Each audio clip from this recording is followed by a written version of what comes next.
IVF pregnancy பண்ணும்போது அது 100% தானே ரிசல்ட் கொடுக்கணும், ஏன்னா எல்லாமே நீங்கள் தானே முடிவு பண்ணுறீங்க அப்படின்னு ஒரு பேஷண்ட் கேட்டிருந்தாங்க. அதுக்கான விளக்கம் தான் இது. அது ரொம்ப கரெக்டான கொஸ்டின். We agri.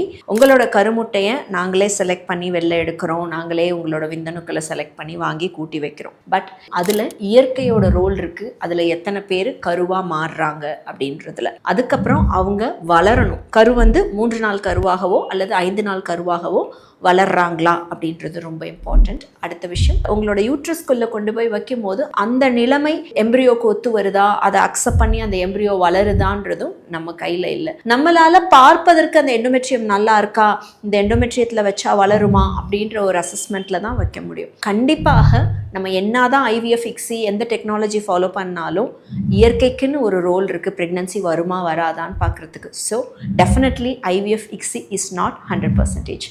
இது போன்ற இன்ட்ரெஸ்டிங் ஃபேக்ட்ஸ் பற்றி தெரிஞ்சுக்கிறதுக்கு நம்ம பேஜை ஃபாலோ பண்ணுங்கள். நான் டாக்டர் அகிலா திரு. தேங்க்யூ.